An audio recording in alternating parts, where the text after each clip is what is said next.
Ողջույն սիրելի հայրենակիցներ, եթերում Անտապանն է։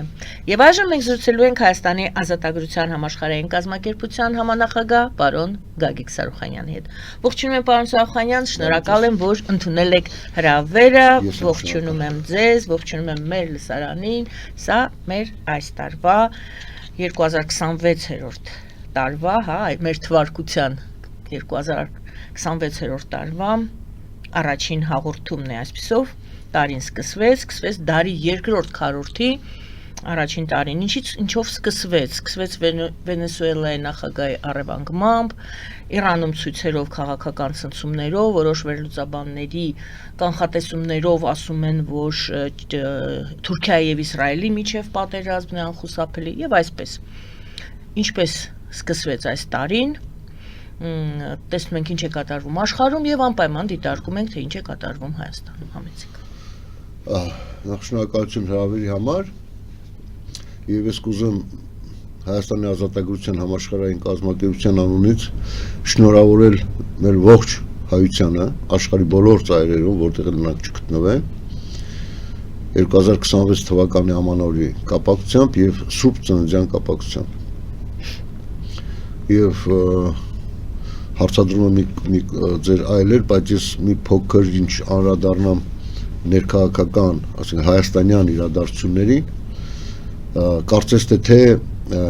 այսպես կոչված եկեղեցու կողմնակիցները, թե եկեղեցու բարենորոգման կողմնակիցները իրանց պահվածքով ցույց են տալի, որ այդ այնուամենայնիվ այդ եկեղեցին եւ Քրիստոսը իրանց մեջ նստած չի։ Իրանց պահվածքով անգամ առաջերտին քրիստոնեությունը եւ Քրիստոսը ինքնին Աստված եւ մեր հայ առաքելական եկեղեցին քարոզում է խոհեմություն, սեր, դիմացինին հարգելու բանը, բայց չի նկատվում ոչ մի կողմից, ոչ էլ մյուս կողմից։ Սա շատ վատ տենդենս է։ Քաղաքական գործընթաց եք համարում այս կապակցությամբ։ Այո, իհարկե, միանշանակ, որովհետեւ պարզ է երևում է, որ Հայաստանում կատարվող այս հակամարտությունը արհեստական է եւ մենք անգամ գիտենք որտեղից է հրանգը գալիս այնտեղից ում գործակալներն են երկու կողմներ եթե Նիկոլ Փաշինյանը ասում է թե եկեղեցու վերնախավը գործակալներ են, հա, կամ կոնկրետ վեհապահ գործակալ է, ապա ինչու չի ասում որ ինքն է գործակալ։ Այսինքն կամ եթե դու գործակալական ցանցից, ռուսական գործակալական ցանցից մտադրված ես մաքրել եկեղեցին, ապա ինչու միայն այդ անձով կամ ինչու միայն հոգևոր դաշտում գտնվող գործակալներին, այլ ոչ թե գործադիր դաշտում եւս։ Տեսեք, հակասություն է ստացվում։ Չի կարելի քաղցկեղը հեռացնելուց ընդամենը քաղցկեղի մի հատվածը հեռացնել։ Ընդհակառակը դա կբերի էքսցեսների, որի մասին գիտեն Կրեմլում եւ որի համար էլ հենց հրանգը տրված է Նիկոլ Փաշինյանը, գործակալ Նիկոլ Փաշինյանին կատարել այս ամեն ինչը կիսատ պռատ։ Իմաստը ապակայունացնել վիճակը։ Եվ գտնվում են շատ մարդիկ են գտնվում, ովքեր իրանց խղճի ցասումով ասում են այո, այս կողմն են բռնում ինչ որ եկեղեցու։ Եղբայր, հիմա ասենց հանդես գամ ինչ-որ տեղ չակերտներում Նիկոլ Փաշինյանի փաստաբանը, հա։ Բայց այդ մարդը եկեղեցուն բան չի ասում, ընդամենը ինքը ասում է բարենորոգենք, հա, եկեղեցին։ Ինքը կոնկրետ անձի վերաբերել է ասում։ Այսինքն այն նույն տրամաբանությամբ մենք կարող ենք ասել, ինչու է Նիկոլ Փաշինյանին բան ասում։ Եթե Նիկոլ Փաշինյանին դուք համարում եք դավաճան կամ չգիտես ինչ, դա կնշանակի, որ դուք պետության դեմ եք։ Այսինքն եթե կոնկրետ վեհապարին ասում են, որ նա պիղծ է, որ նա էսա, այսինքն նշանակում է եկեղեցուն են բան ասում։ Պարոն Սարուխանյան, ձեր միտքը ավելի ամփոփ ներկայացրեք։ Ինչ եք ուզում ասել։ Ուզում եք ասեք, որ կաթողիկոսը դա եկեղեցին չէ, եւ Փաշինյանը դա պետությունը չէ։ Լավ, մենք դրա մասին արդեն խոսել ենք շատ։ Մենք անելիքների մասին ինչ-որ մի փուլ եկել հասել է, չէ՞, այս սա։ Անելիքը բերե հասցրել է։ Այդ վայ քաղաքական գործիչները եւ այդ միամիտ մարդիկ։ Այսինքն երբ որ կողմերից մեկի կողմից դու թեկուզ եւ ուղակի քայլերթի ես գնում կամ գնում ես իրանց պատարակների մասնակցելու, դու կամա թե ակամա ինչ կանել քո մտադրությունները ազնիվ լինեն կամ ըստ քո ինֆորմացիայի դու ճիշտ քայլ ես անում, դու մասնակցում ես Կրեմլից դրդված կեղծ հակամարտությանը եւ դրանով իսկ փայտ ես գցում այդ հակամարտության վրա։ Այսինքն պետք է քարոզը տարվեր այն ուղղությամբ, այսինքն այդ ազատական, ճիշտ, նվիրյալ մարդկանց կողմից, որ թողել իրանց կեղտի հետ, իրանց թարախի հետ գործակալական ցանցի երկու ներկայացուցիչների։ Այսինքն մաքսիմում կտրիչը պետք է իր շուրջը հավաքել իր անձնական նվիրյալներին, Նիկոլն էլ անձամբ իր անձնական նվիրյալներով այնքան անեն, որ ծիծաղելի դառնային։ Բայց երբ որ դու կողքից մասնակցում ես կամ Նիկոլի քալերտին կամ վեհապարի այսպես կոչված ընդունում ես իրան մինչև հիմա վեհապար, դու ակամայից այդ կրակի վրա փայտ ես լցում։ Ու կամաց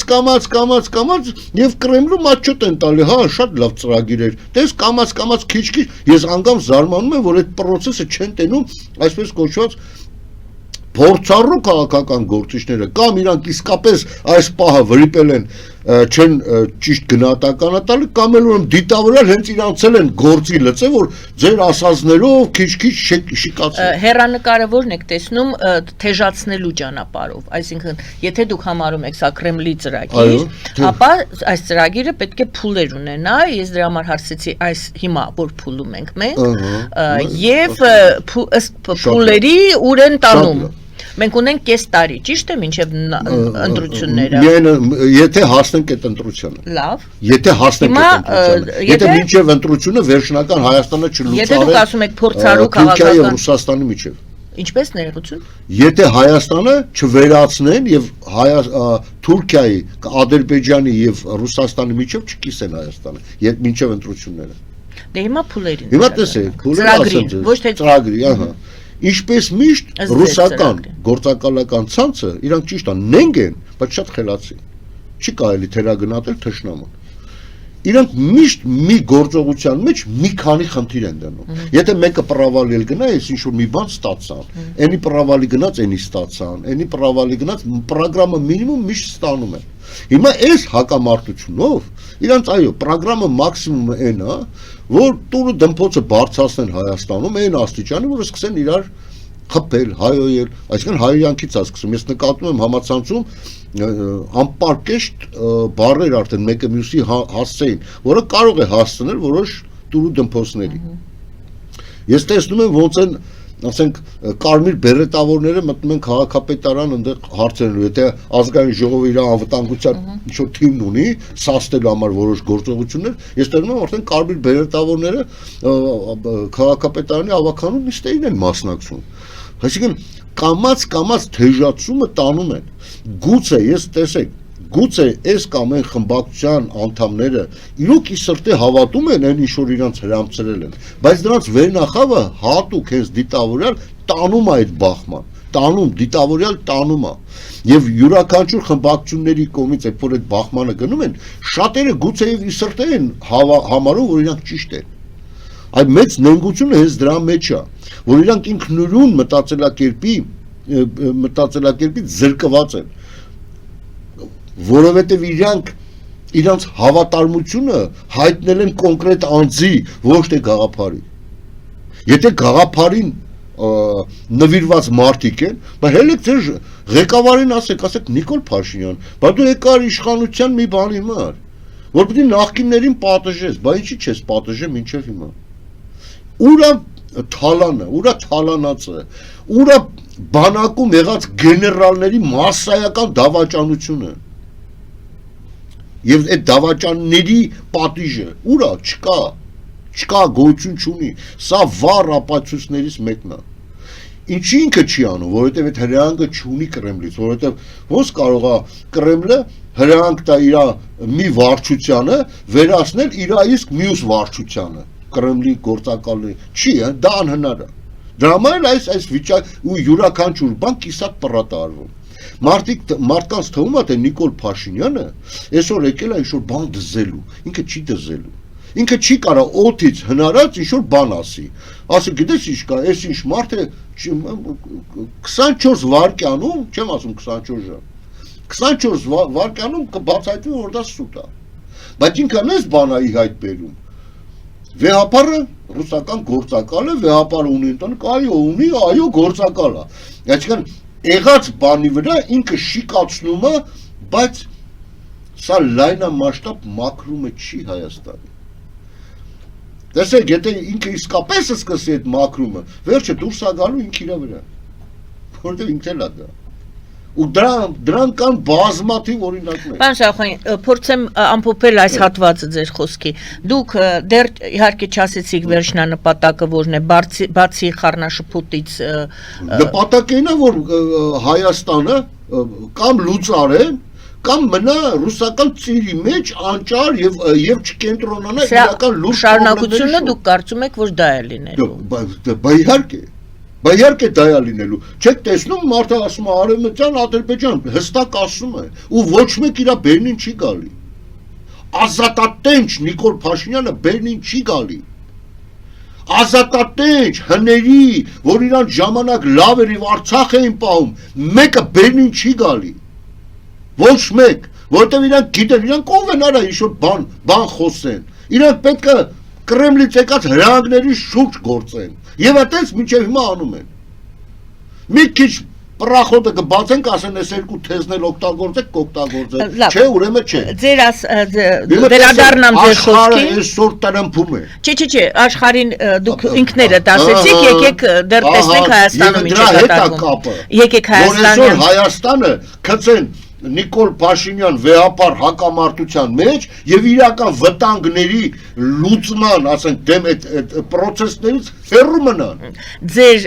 այսպես եթե կարելի ասել, դեղատոմսը կամ ձեր խորհուրդը այն էր, որ ժողովրդին դուք ոնց որ թե դիմեցիք եւ ասեցիք՝ մի մասնակցեք այդպիսի երթերին, ոչ այս կողմից, ոչ այն կողմից, թող իրենք իրենցով մի մասնակցեք այդ սադրանքին, մեծ սադրանքին։ Այս ճիշտ հասկացած ես։ Որ ժողովրդին չանեն իրար։ Եղավ։ Այդ հասկացանք։ Հիմա դուք ասում եք աշխարհում կատարվողը կապված է չէ, Հայաստանում կատարվողը կապված է այն ամենի հետ, ինչ կատարվում է աշխարհում։ Համեցեք։ Խնդրեմ։ Հիմա տեսեք, քանի որ Հայաստանը ինքն իրան ճիշտ է փոքր տարածք է, բայց ռազմավարական եւ ստրատեգիկ առումով շատ կարևոր կետ է։ Տեսեք, անգամ Տրամպը իր մեծությունից իջավ ներքև, Ալիևին ու Նիկոլին կանչեց, Իլհամին ասեց ստեստորական, որ շատ կարևոր կետ է սա։ Հիմա դե այս կետը վերահսկում էր հələ որ Պուտինը։ Այսինքն իր գործակալների միջոցով երկու գործակալ, Իլհամ Ալիև եւ Նիկոլ Փաշինյան, այդ Կրեմլի գործակալներն են։ Իրանց միջոցով ստե հակամարտությունը ուժեղացնում էին, մեղմացնելու process-ի մեջ մտնում էր նաև Նիկոլի լռելը, երբ որ Մակում Ալիևը ասում է 50-ից ավել մսկիթներ են ջարդել հայերը Արցախում, ձեն չի հանում, այսինքն մեղմացնում է, հա, թեկուզ եւ իօքուտ ադրբեջանական դա էլ է հաշվարկած, որովհետեւ ռուսական կայսրության եղբայրը դա Թուրքիան է, եւ ասենք ասենք քույրիկը եղբայրը թե ամուսնության պորտնյորը, որի ամուսնությունից կամ ասենք ասենք պորնկական կապից առաջացել իրանց զավակ Ադրբեջանը, իրանք չեն կարող իրանցից անջատվել։ Իրանք կարող են արհեստական ցույց տան հակամարտություն։ Իրանք կարող են ցույց տան, որ կռվում են ինքնաթիռանք է, մեկը մեկին բան ասում, բայց հետո այդան Միջին Ասիայում իրար փաթարվեն, գուրգուրվեն, հետո միասին գնան Շանխայյան համագործակցություն։ Իրանք չեն կարող, այսինքն նույն բռնատիրական բլոկի մեջ են եւ լուրջ հակամարտություններ ունենան։ Իրանք կարող են ընդհանրապես ցույց տան եւ խափեն աշխարհին, իբր խափեն։ Եվ այդ ամբողջից ելնելով այս կետը շատ կարևոր է։ Եվ այս մեր կետի շուրջ Պուտինը ուներ լրիվ այլ ծրագիր։ Կետ ասելով Սյունիքի ճանապարհն է։ Հայաստան ինք իրանով հենց կետ է։ Ամբողջ Հայաստան։ Այո, ամբողջ կետ է։ Եվ անունը դրեցի Սյունիքի Միջանցք։ Թե ինչի Միջանցք 1, երկրորդ ինչի Զանգեզուրի, կներեք, Սյունիքին էլ չեն օգտագործում, Զանգեզուր են օգտագործում։ Այդ բառը։ Այսինքն իրանք ապստամբում են այն դեպքում, երբ որ մենք Արարատ լեռը, որը գրված է Բիբլիայում, Աստվածաշնչում է գրված, կամ հрյաների տորայում կամ բոլոր սուրբ գրքերում Արարատ բառը գրված է, իրանք ասում են հանկարծ չօգտագործեք եւ չօգտագործեք այդ սիմվոլը, այսինքն իրանք միայն Հայաստանի դեմ չեն հետում, ամբողջ քրիստոնեական աշխարհի դեմ են հետում, ասում են աղրի դագ է ինքը, всё, վերջացավ։ Լավ, աղրի դագ է, բայց Արարատյան դաշտավարներ մենք պետքա կոչենք աղրի դաղի դաշտավայր։ Այսինքն, տեսեք, իրանք նենգա փոխում են, անվանա փոխում են, Սյունիքը կոչվում են Զանգեզուր, չէ՞։ Ոչ մի ծպտուն այս ազատական իշխանության կողմից։ Ոչ մի ծպտուն, որովհետև հրանք ունեն, որովհետև այդ արք ու վաճառքը արդեն ռուսները թուրքերի հետ կատարել են։ Հայաստանը վաճառում է Կրեմլը, թե հիմա ում միջոցով, ում ձեռքով, եւ շատ հարմար է, գիտեք, այն մեկ քայլ շաշկի խաղացողների համար, այսինքն դաժե շաշկի խաղացողն է 2-3 քայլ հաշվում, մենակ շախմատ խաղացողը չի, որ մի քանի քայլ առաջ պետք է հաշվես։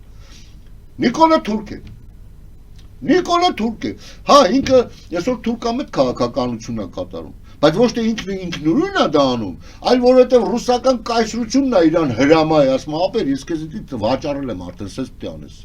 Ինքն էլ որպես հլու հնազանդ գործակալ ենթարկվում է ու կատարվում է։ Այո, շատ հեշտ է նորից եւս տեսեք արդեն երկակի բան, չէ՞։ Երբ որ ասում եմ Կրեմլը ինչ-որ մի ծրագիր անում է, մի քանի վարիանտ է հաշվում։ Նաեւ այս դեպքում ռուսն ինչ անի, մենք ինչ անենք։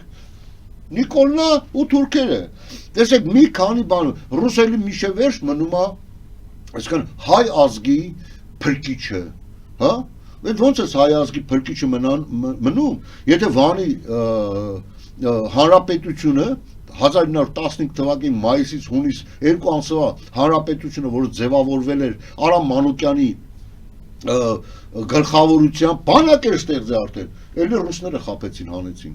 Ամբողջ Վանը իրանք դատարկեցին նույն ձև, ոնց որ դատարկեցին Արցախը։ Նույն ձև, սցենարը մեկ-մեկ կրկնվում է։ Երբ որ մենք պատմությունից ենք խոսում, մեզ ասում են, արա դե լավ անցած բաներ են, հիմիկվանից խոսա։ Արա դե անցածը որ չիմանաս։ Հիմի ինչ գիտեիր որ պետք է։ Այ չգիտեիք հիմի։ Չէ, անցածը չգիտեիք որ հիմի Արցախ եղավ։ Որ ռուսը տական կա, ռուսը հանձնելու է։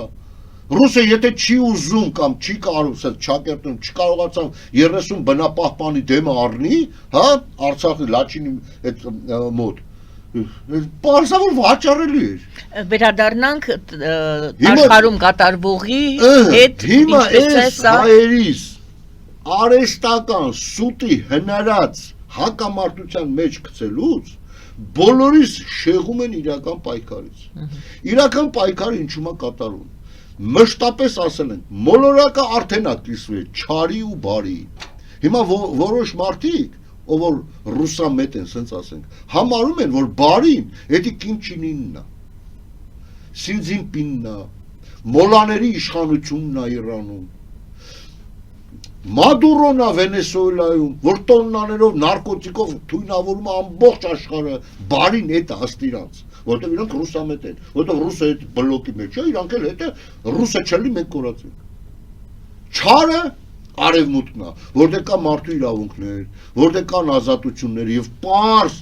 իրանց ապելու մակարդակով մենք տեսնում ենք, չէ՞ չարինով, բարինով։ Դե այս Մադուրոյի հիմա որպեսի հայերին Եվրոպա են այդ պրոցեսներից, որ հայերը չմտածեն, թե աղբեր ջան, մենք հիմա վերջը որ կողմը պետքա գնանք։ Բարի թե չարի, Չակերտներում երկու կողմն էլ ասում են։ Մեր արժեհամակարգը ում հետ պետքա կապենք, որպեսզի դրա շուրջ չմտածեն, որպեսզի չմտածեն նրա շուրջ, որ տարիներով արդեն ես այս ստուդիայում շատ եմ ասել, քաղաքապաշտպանության մասին չմտածեն, որ ռմբակոծեն ինչ անենք, որ մտնեն ներխուժեն Երևան ոնց պաշտպանվենք, որպեսզի այդ հարցերի շուրջ ժողովուրդը չկենտրոնանա, իրանք ցասումը գցել են։ Վեհապար թե Նիկոլ։ Արա երկուսին է ռադ անելա պետք։ Իսկ ռադ անելու համար պետքա ճիշտ պատկերացնել պատկերը, ճիշտ համախմբվել, ճիշտ մարդկանց հետ համախմբվել, ճիշտ մարդիկ էլ ասում են։ Նրանք են, ով որ մերժում է երկուսին էլ, երկու կողմին էլ, որ ինչի համար, ոչ թե էնի ճշտեր չունի կամ էնի ճշտեր չունի։ Նրանք ճիշտ են ասում, որ Նիկոլը Դավաճանը 100% ճիշտ է, բայց դա առիթ չի, որ ես իրանց հետ միանամ, որովհետև իրանք են այդ նույն դաշտից։ Նիկոլն է ճիշտ ասում, որ նա գործակալներ են ռուսական։ Այո, նրանք 100%-անոց ճշմարտության 50%-ը Նիկոլն է ասում, 50%-ը նախկինները, որպեսզի արժանը հավատ լինի իրանց ասածները։ Բայց ամբողջությամբ երբ որ դա գումարում ես, դառնում է 100%-անոց չի։ Այսինքն ժողովրդին ծուղակի մեջ են գցել։ Այո, ինֆորմացիոն ծուղակի, դուք հենց տեսեք ինչքան լրատվամիջոցներ կան։ 100-ից ավել, ինչքան բլոգերներ կան, ու բոլորը, գրեթե բոլորը, ես 99%-ը շատ հազվադեպ եմ ես տեսնում համացանցում առողջ տրամաբանություն, շատ հազվադեպ եւ ուրախանում եմ, ասում վերջով կա։ Եվ անպայման գիտեք ինչն է հետաքրքիրը, այդ հավանությունից կապեր ենք հաստատում եւ տեսնում ենք, որ մենք մի դաշտում պետք է լինենք։ Ու տենց էլ կատարվում է, մեր շարքերը լայնանում են։ Մենք տեսեք, մարդիկ պատկերացնում են քաղաքական պայքարը հետեւյալ ձև։ Գրասենյակներն ուրա, պատասխանատուներն ուր են, տրանսպորտն ուրա, հա, դա պետք է։ Բայց աշխարհի այսօրվա վիճակում, եթե դու չունես, եթե այդ ամբողջ ռեժիմը աշխատում է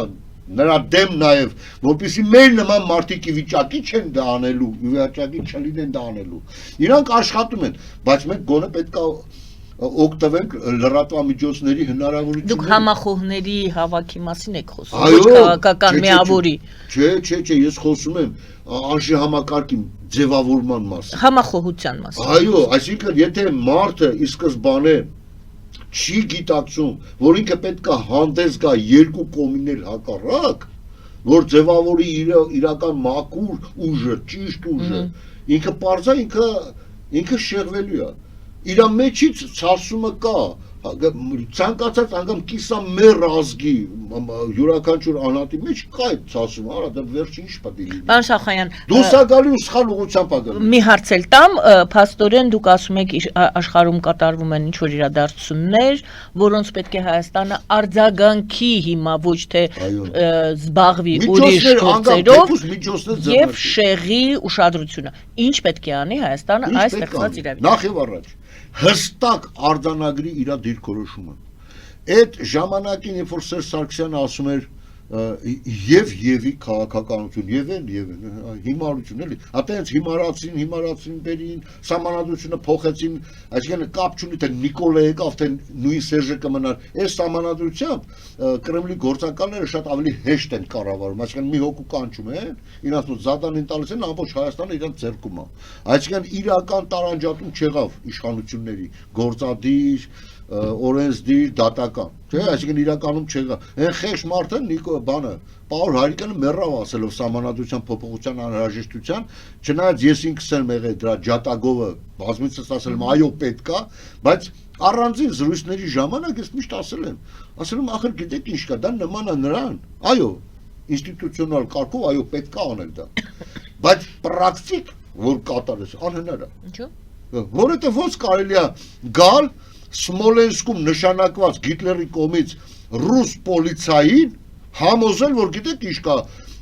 կոմերտական ուստավում փոփոխություն է պետք անել։ Դու խոսում ես։ Ի վնաս իրեն, հա, ընդորում ի վնաս իրեն։ Հա, այսինքն դու պոլիցային կարայես խոսալ կոմերտական ուստավից։ Նշանակ։ Հիմա Մոսկվայից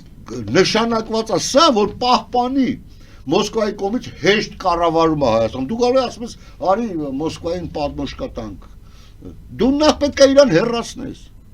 Կամ ուլտիմատիվ կարգով դնես իր դեն, եթե դու սա չարեցիր, դու դավաճան ես։ Ահա, ինքը արձանագրում է, ասում է, լավ, դավաճան եմ, արա ոնց ուզում ես համարի, էսա։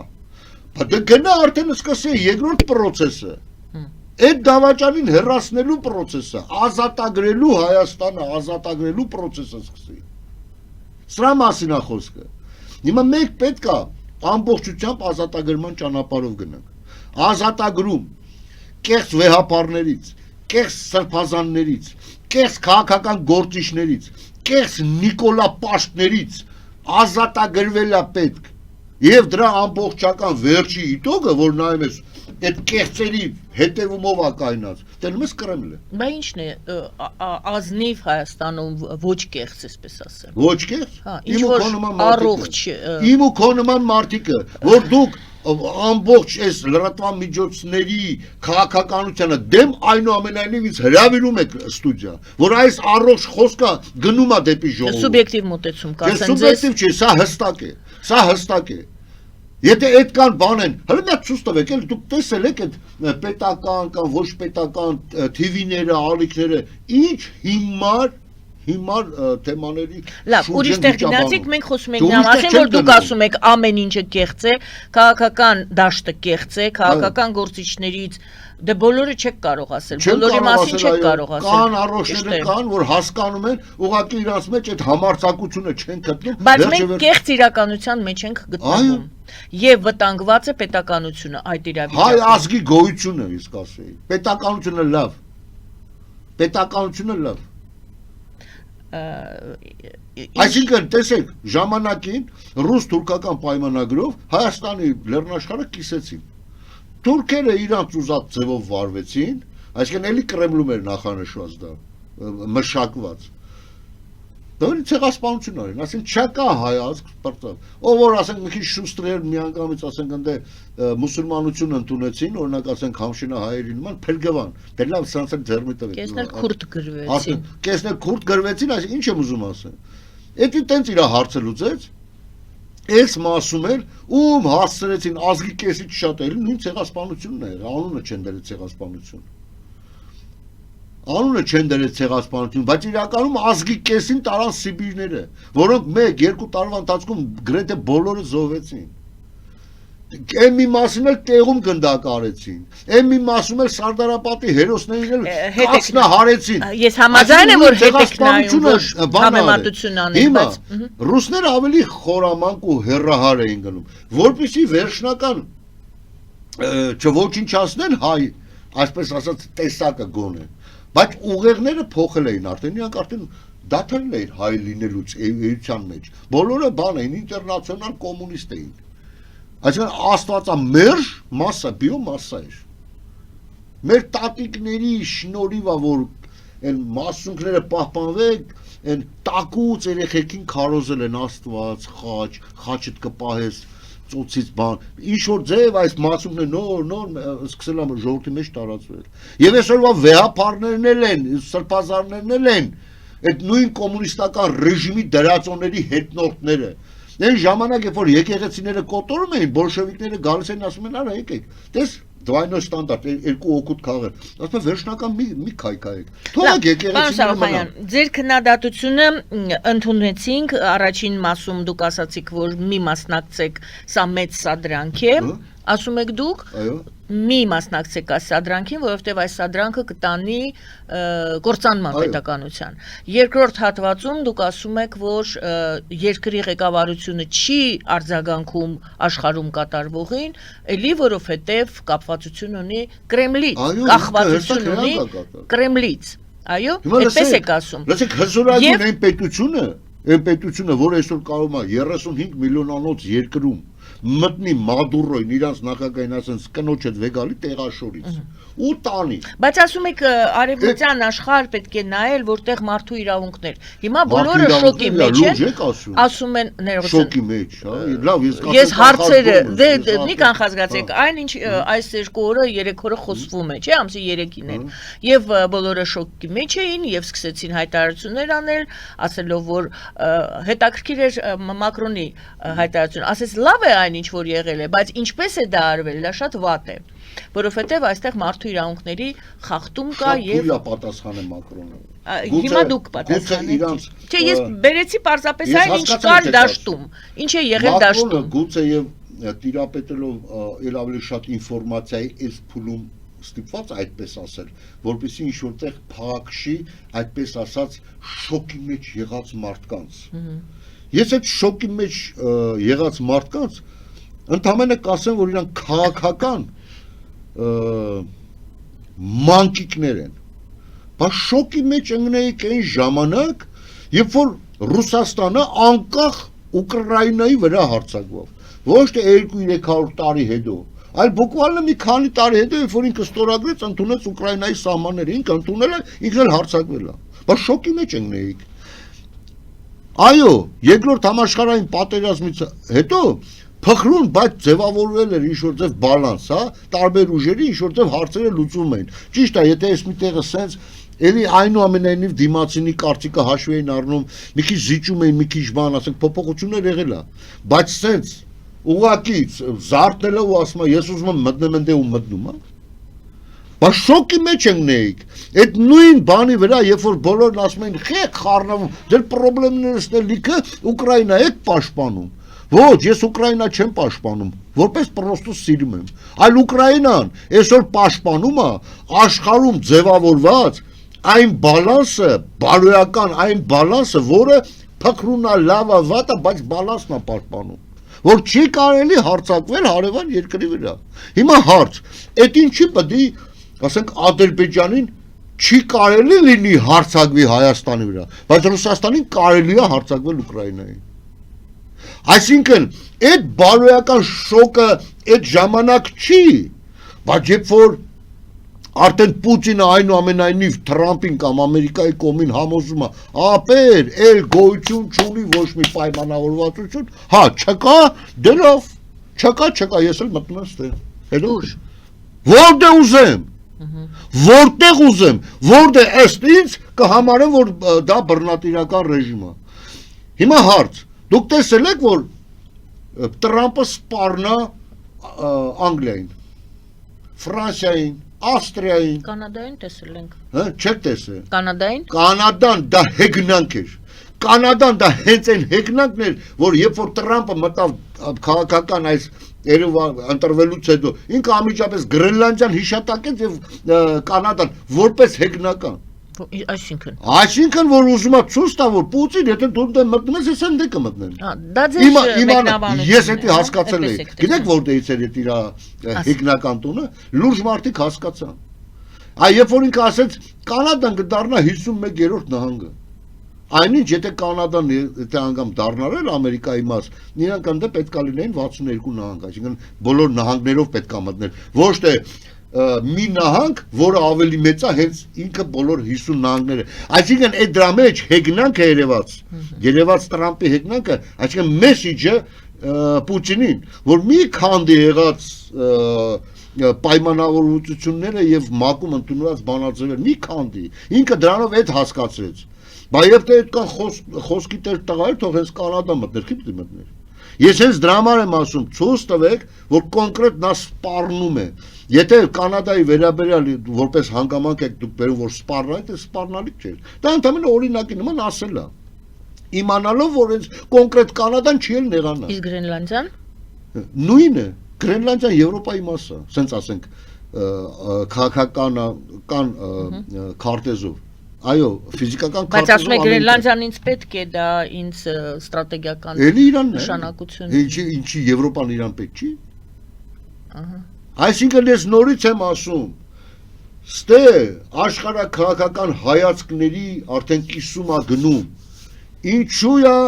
Տրամպը սպառնում Կուբային, Կոլումբիային, Իրանին, հələ լռում է, բայց իր գործողություններով վերևում է, որ նաև Ադրբեջանին ու Թուրքիային։ Մենակ այն հարցը, որ Ալիևին երկու անգամ հարց տվեց այդ Տրամպի ուղին ստորագրելու ժամանակ, քանի տարի է բանես նախագահ։ Ունենա 20 քանի ասեց։ 22։ Հա։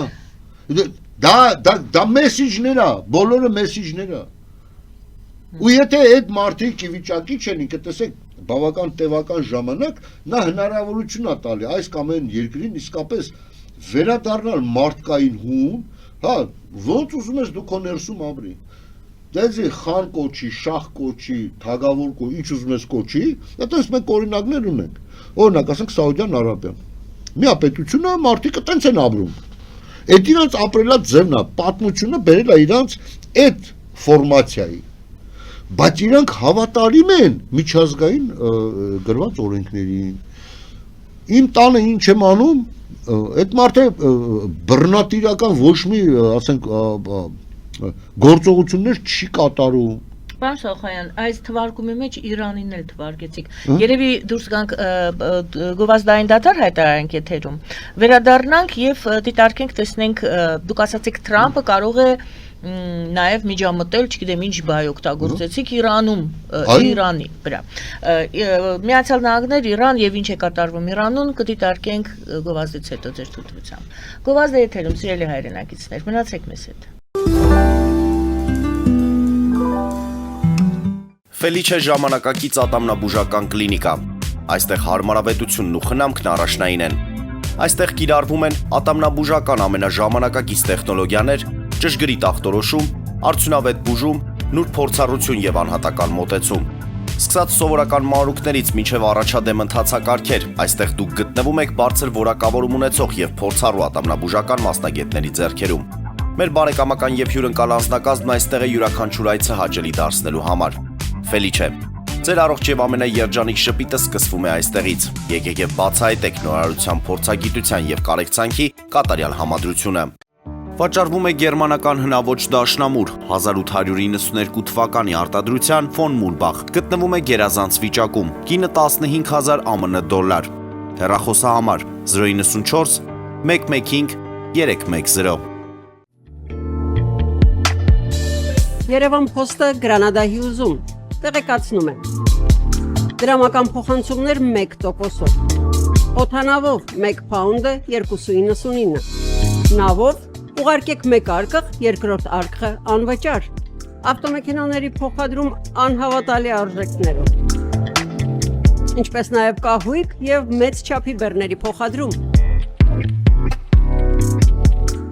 Jackpot հագուստի խանութը երկրորդ մասնաճյուղն է բացել Գլենդելի սրտում, որտեղ կարող եք ձեռք բերել եվրոպական եւ ամերիկյան ընտիր հագուստեղեն, կոշկեղեն, աքսեսուարներ, պայուսակներ ամենահարմար արժեքներով։ Նաև կարող եք ցանկացած ապրանք պատվիրել եւ ձեռք բերել կարճ ժամանակում։ Jackpot-ի Գլենդելի հասցեն է 1135 North Pacific Avenue, հեռախոս 818 813 2252։ Jackpot հագուստի լավագույն կենտրոնը Գլենդելում։ 60-ից ավելի ճանաչված եվրոպական բրենդների ինքնատիպ, չկրկնվող եւ մատչելի ընտրանին Fortuna Home and Country House խանութ սրահում։ Նորավոճ սպասք եւ կահույք հորեկա բնագավառի համար, տեքստիլ, տնտեսական ապրանքներ, ամեն ինչ գեղեցիկ կյանքի համար։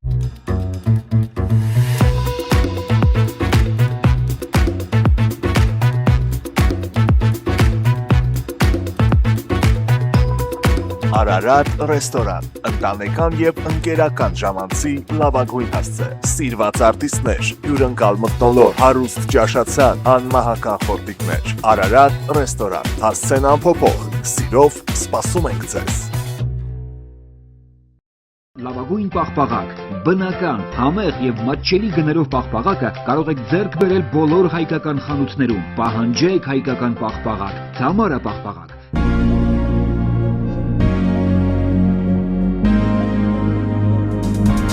Տպագրեք ձեր գիրքը Նոյան տապան տպագրատանը, ինչպես նաև թերթեր, ամսագրեր, բուկլետներ եւ այլն։ Հասցեն քաղաք Երևան, Իսահակյան 28 առաջին հարկ։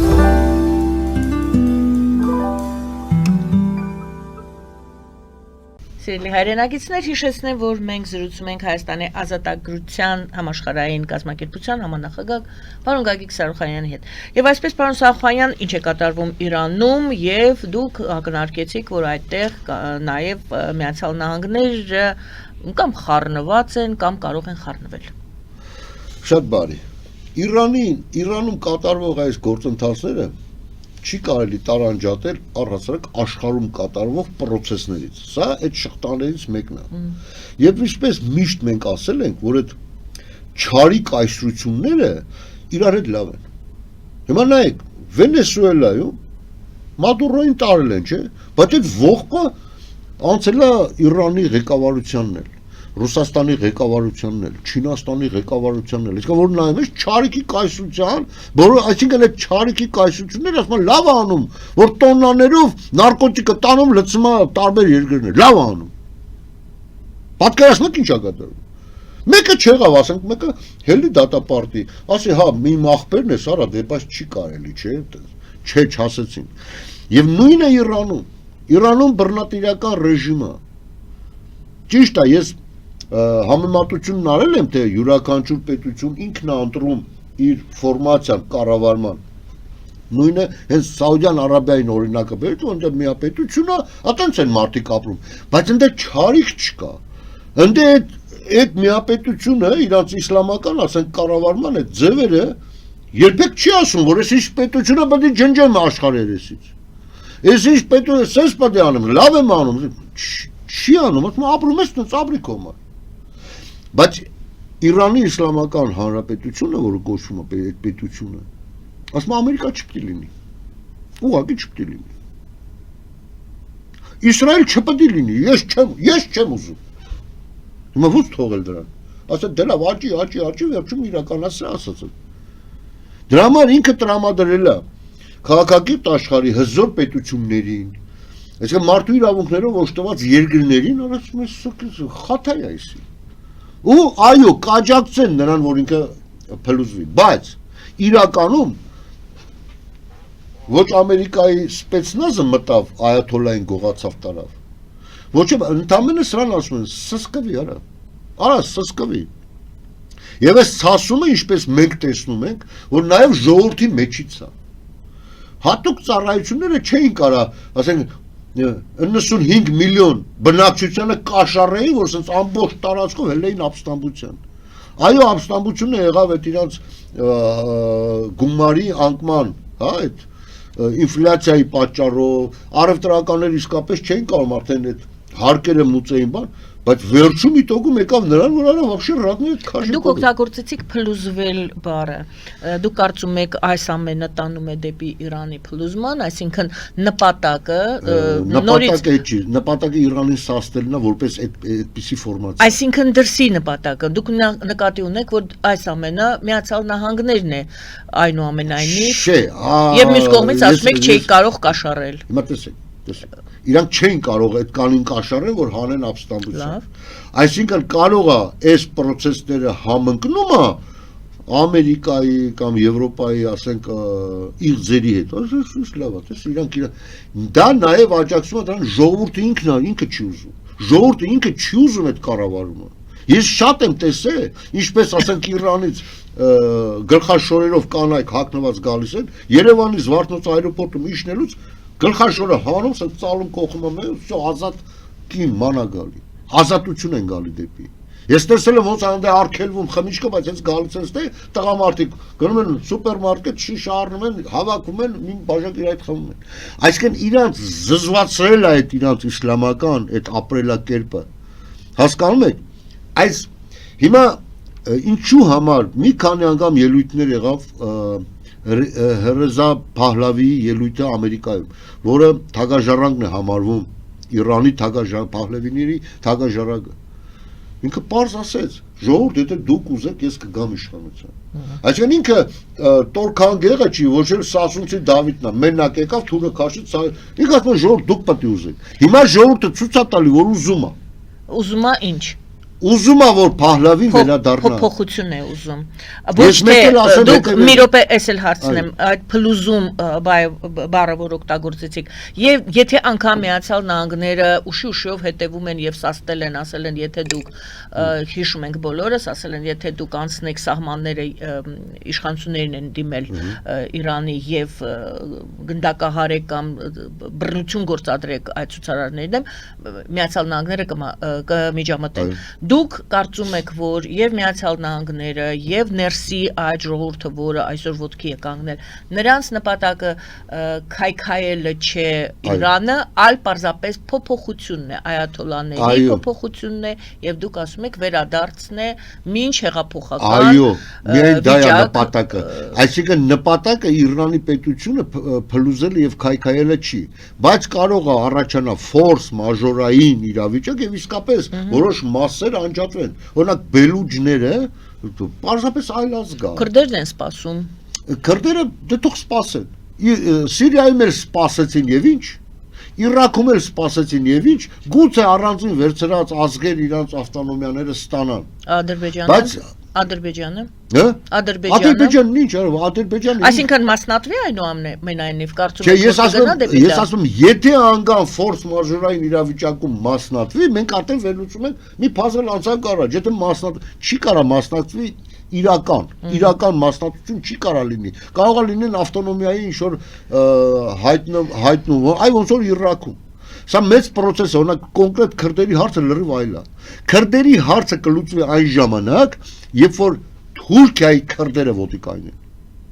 Թուրքիայի քրդերի ոտի կանգնումից է կախված Սիրիայի, Իրաքի եւ Իրանի քրդերի միավորումը։ Ես նախաբանում ասացի, որ վերլուծաբանները հանգել են այն եզրակացության, որ Թուրքիայի եւ Իսրայելի միջև պատերազմը անխուսափելի է։ Կարծում եք, Շատ լավ եք ընդգծում։ Թուրքիայում եւ Շատ լավ եք ընդգծում։ Իսրայելը այդքան միամիտ չի, ոչ էլ իր դաշնակից Ամերիկայի Միացյալ Նահանգները, որ թույլ տա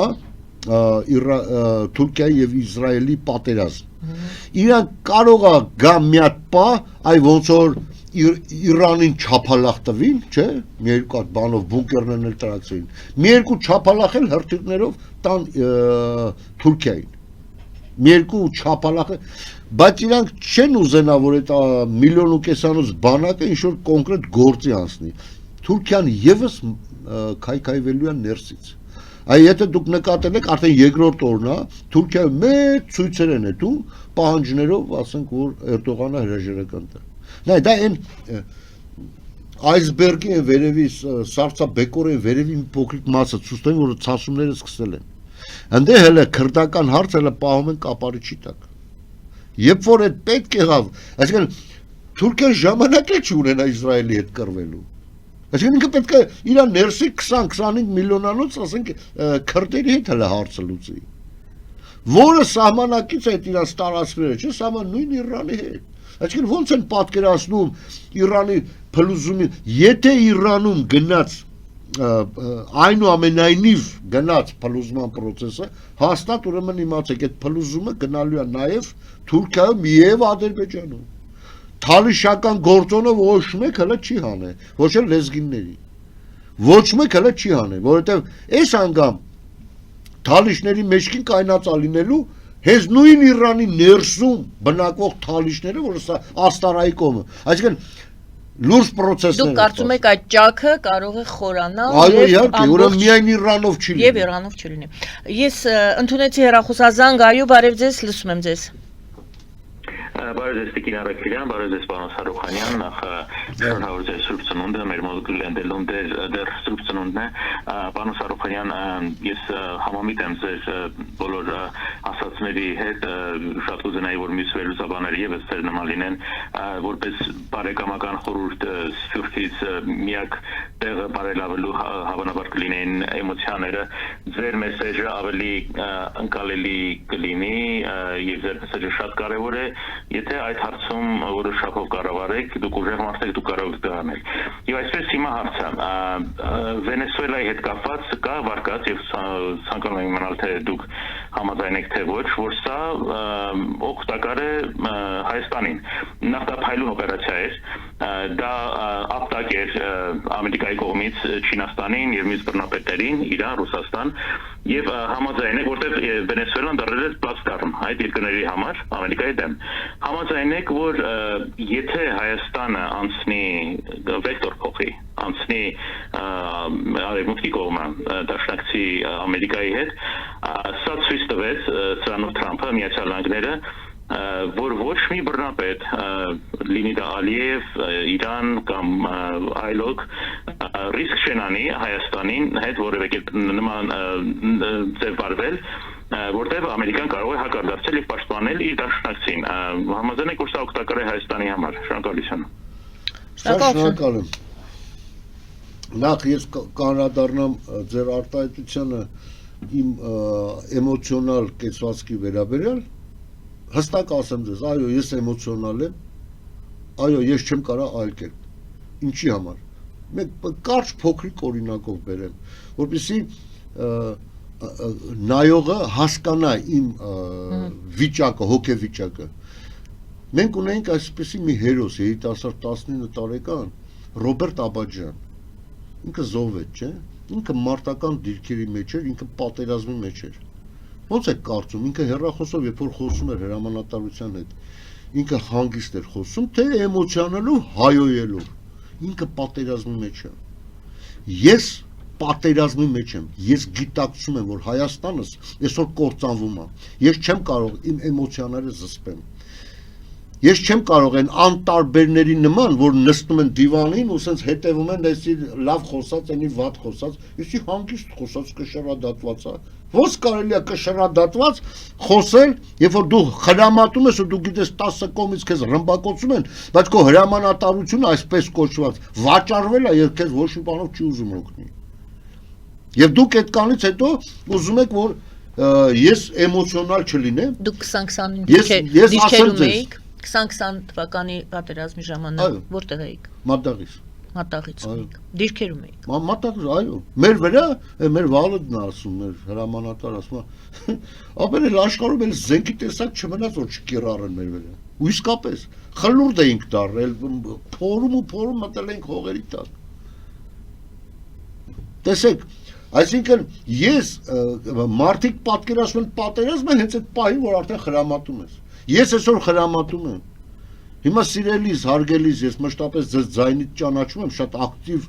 քաղաքացի եք, շատ ակտիվ հետևում եք մեր բաներին, եւ շնորհակալություն ձեզ, որ ակտիվ եք, եւ շնորհակալություն ձեր ակտիվության համար հարցադրումները բարձրացնելու։ Ես պատասխանում եմ ընդամենը իմ էմոցիոնալության մասին այս ժամանակը քանի վերջանում է Հայաստանի հետ է կապում հերոստատիտողը կարծում է որ ուրեմն Վենեսուելայում կատարված ամեն ինչը եւ բռնատիրական ռեժիմների հետ կապված ցանկացած հաջողություն արևմուտքի ազատ աշխարհի կողմից դա իօգուտ մեզ է։ Մեր կազմակերպությունը մենք ասել ենք ստեղծված է նրա համար, որպեսզի մենք ակտիվացնենք դրսում ապրող հայերին եւ ոչ հայ ազգի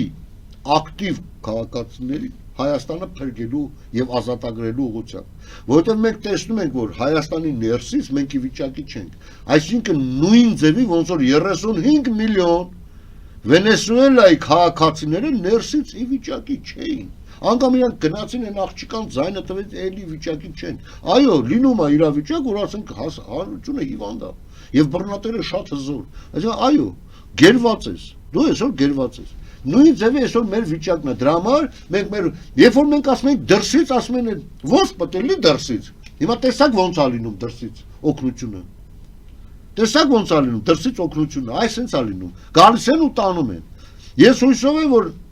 նման գործողություն ասենք Հայաստանում չի լինի, բայց անհրաժեշտության դեպքում նաև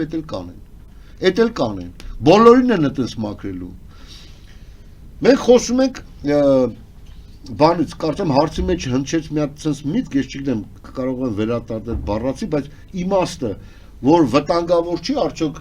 մեր վեկտորը փոխելու։ Համար վեկտորը փոխելու 10 անգամ եկել են այդ մարդիկ ասել են։ Մի հատ օրինակ բերեմ ու բոլորը իրար մեջ հենց այդ վերլուծեք։ Եթե սկանդինավական, ասենք այդ խաղապահ ուժերը կայնած լինեն այսօր Արցախի պերիմետրով, այսօր Արցախը կլիներ Ադրբեջանի կազմում թե ոչ։ Մենակ այդ հարցին պատասխանենք, բայց ազնվորեն։ Իհարկե չէր լինի Ադրբեջանի կազմում, կմնար Հայաստանի կազմում։ Այս դրա մասին է խոսքը, երբ որ մենք ասում ենք դավաճան, այդ հարցով ճիշտ ենք ընդդիմության այսպես կոչված հների հետ։ Այո, նրանք են ասում դավաճան, մենք ենք։ Իրանք ասում են դավաճան, որ Նիկոլը հանձնեց, բայց իրանք չեն ասում, որ իրանք են դավաճան, որովհետև իրանք Նիկոլի հետ միասին են հանձնել։ Պետք է ուղղակի միջազգային ուժերին բերել այդտեղ եւ всё, խոսա։ Նիկոլի դավաճանությունը այնտեղ էր, երբ որ գոնե ինչ որ ձևով 3 համանախագահներ կային Մինսկի խմբի, Փարիզը, Վաշինգտոնը եւ Մոսկվան։ Նիկոլը կայնավ այդ բան արեց, ասաց այդ ինչ կազմը բան էր։ Լավ, մի զանգել ընդունենք, ափսոս, ես կորցրեցի այս զանգը։ Մեկ բարկան։ Այո, լսում ենք ձեզ։ Ալո։ Այո, վարել։ Մի քանի վարկյան ունենք, եթե կարելի է կարճ հարց միայն, հա։ Ասեմ ուրեմն կապված միգրելու հետ։ Միակ կառույցը Հայաստանյան Համենը մեր միգրեցին է եւ պարոն Սարոխանյան եթե ասում է պետք է քանդել, ուրեմն նա ուզում է քանդի ամբողջ մեր հայկական կառուցվածքը, եկեղեցական, որտեղ համաշխարհային կառուցվածք կա մեր եկեղեցին, ուրիշ ոչինչ բան չունենք։ Հայաստանը որ վերացավ, դա էլ կվերացվի։ Շնորհակալություն, դուք ասել եք որ քանդվի։ Ասում եք որ պետք է եկեղեցիները քանդի, դրա ժամանակ շատ կա քանդելու։ Դուք օգնում եք Նիկոլին, որ նա իրականացի Թուրքի ասածը։ Շնորհակալություն։ Պետք է հայկական եկեղեցին քանդել։ Դուք հիմա օգնում եք Թուրքին։ Շնորհակալություն։ Դուք ասում եք քանդել է պետք մի հատ հասկանանք ճիշտ է։ Ես չգիտեմ ով ասե որ եկեղեցին քանդել է պետք։ Ես չգիտեմ որ դու հնարեցինքը։ Իմ բերնից այդ բառը չգնաց։ Իմ բերնից գնաց հետևյալը, որ եթե եկեղեցիում իշխող ռուսական գործակալների դեմը առնում ես, այսինքն հեռացնում ես, ապա քաղաքացիական կյանքում էլ եղած գործակալների դեմը առ։ Այսինքն քաղցկեղը չի կարելի առանձին հատվածով ուղղակի կտրել եւ ասել սա քաղցկեղ է։ Քաղցկեղ ասելով դուք սպասավորներին նկատի ունեք, ոչ թե եկեղեցին։ Ես նկատի ունեմ բոլոր ռուսական գործակալներին եւ այլ առհասարակ արտաքին այլ երկրների գործակալներին մաքրել Հայաստանից։ Եթե նա կլինի հիմա սպասավոր, նա կլինի վեհապար, նա կլինի նախկին վարչապետ թե նախկին նախագահ, կապ չունի, քաղցկեղ է դա։ Մեր Հայաստանը կործանող քաղցկեղ է։ Եթե անգամ եկեղեցու կեսից շատին պետքա կալանավորես, ուրեմն պիտի կալանավորես։ Այսինքն սենց այս մարդու ասածով դուրս է գալիս սենց։ Ախպեր, թող եկեղեցին մնա KGB-ի տիրապետության տակ, այսինքն սատանայի տիրապետության, միայն թե թող մնա։ Ոնց եթե սատանան է տիրում եկեղեցու։ Եթե սատանան է տիրում, ես այնքան շատ են ուղեղները լվացել մեր ժողովրդի, երբ որ մի հատ առողջ բան ես ասում, ինքը դրա մեջ գտնում է եկեղեցու դեմ, իսկ ով ասեց որ եկեղեցու դեմ եմ ես։ Եկեղեցին ես եմ, եկեղեցին դու ես, եկեղեցին մենք ենք, հայ ժողովուրդն է։ Հիմա տեսեք, ես ունեմ իմ կյանքը ունի երկու բաղադրիչ մաս։ Մեկը նյութականը, որը ես վարչապետ եմ ընտրում, նախագահ եմ ընտրում, իմ կյանքն է, իմ շենքի ջրատար խողովակներն են, իմ կյանքն է, իմ աշխատանքն է, իմ եկամուտն է, այսինքն դա նյութական մասն է։ Մյուսը հոգևոր մասն է։ Հիմա, երբ որ այդ նյութական մասում բարձաբանվում է, որ այս ինչը գործակալ էր, եւ գործել է ի օգուտ այլ պետության, այդ ժամանակ քաղաքացին բա իրավունք ունի, բա պիտի հելլի ապստամբի, բա այս ինչ ես արել։ Մենք քեզ ընտրել ենք միջին կարգով, ասենց ասենք, կեղծել ես թե ինչ ես արել, դու ես ղեկավարը, փոխանակ մեր մասին մտածես, ուրիշ պետության մասին ես մտածել։ Այսինքն նայ, այդ դեպքում մենք պարտավոր ենք հելլենք ոտի եւ ապստամբենք։ Բայց որ իմ հոգևոր աշխարհը հանձնված է խումբ մարդկանց, որ ես գոնե այնտեղ հոգևոր, ասենք իմ հանգստությունը գտնեմ, լիցկավորվեմ, որ կարողանամ նյութական աշխարհում պայքարեմ, եւ պարզվում է այդ հոգևորն էլ է պեղծված։ Այսինքն ինձ ստանում են այլ ուղղությամբ։ Այսինքն այդ հոգևոր բաները, լիդերները, երբ որ պարլամենտը գնդակահարեցին, իրանք չհելան ասեն, մենք առաջնորդ ենք, այս էլ ղողանջում ենք զայները, այս ինչ արեցիք արա։ Այդ ժամանակ չեն ասում։ Բայց հիմա եկեղեցուն չկպնեք, բա եկեղեցին թողելներ առաջնորդեր։ Ինչի չառաջնորդեր։ Եկեղեցին չպետք է առաջնորդեր, եկեղեցու սպասավորը պետք է առաջնորդեր։ Ահա, ես իրանց լեզվով եմ խոսում։ Նույնականացնում եմ այդ սպասավորին եկեղեցու հետ։ Այտենց է, այտենց չի։ Այսինքն այդ սպասավորները ժամանակին ծառայելով ռուսական գործակալներին, իրանք չէին կարա դուրս գային փողոց եւ ասեին ռուսական գործակալական ցանցը գլխատեց ազգային ժողովը։ Որպեսզի այս ամենը մենք ավարտում ենք մեր հաղորդումը, այս ամենը պարզ լինի, երևի Արցախի համար թող մի հատ հելնեին բողոքեին այդ սպասավորները։ Փրկությունը մի բանի մեջ է։ Մեր ծրագրերի Հայաստանի ազատագրության համաշխարհային կազմակերպության ղեկավարությամբ Հայաստանը բերենք անկախության, իրական անկախության։ Եվ այս անգամ կմաքրենք։ Ու ամեն մի էսենց հարց տվողին մի հատ հարց կտանք, կասենք հələ մի հատ տարանջատի։ Ինչա KGB-ի կամ ՑՌՈ-ի գործակալը կապ չունի թե որ երկրի։ Լինի քո հոգևոր առաջնորդը եւ ոնց ես դու պատկերացնում եկեղեցու մաքրումը կամ պետք է մաքրել թե պետք չի։ Ես պարզապես վերջին խոսքս կրոն, հավատք, եկեղեցու սպասավոր պետք է տարանջատել, մարդիկ պետք է հասկանան։ Այո, շատ ճիշտ եք իմացածնել դա։ Այո, դրա մասին գուցե հետո խոսենք։ Շատ է խոսվել, բայց երևի դրա կարիքը կա։ Շնորհակալ եմ այսօրվա զրույցի համար, Սիրելի պարոն Սարոխանյան։ Դա ես կարամ անեմ։ Ես հստակ տենում եմ ոնց եմ անել։ Ոչ թե Նիկոլի նման կիսատ պռը։ Շնորհակալություն սիրելի հայրենակիցներ, բարդ է, այո, բարդ է իրավիճակը, ինչպես Հայաստանում, այնպես էլ ամբողջ աշխարհում, կամ հակառակը, ինչպես ամբողջ աշխարհում, այնպես էլ Հայաստանում։ Ես շնորհակալ եմ, որ դիտում եք մեզ, լսում եք մեզ։ Զրուցվար մեր Գայանե Առաքելյանը, բարին ձեզ։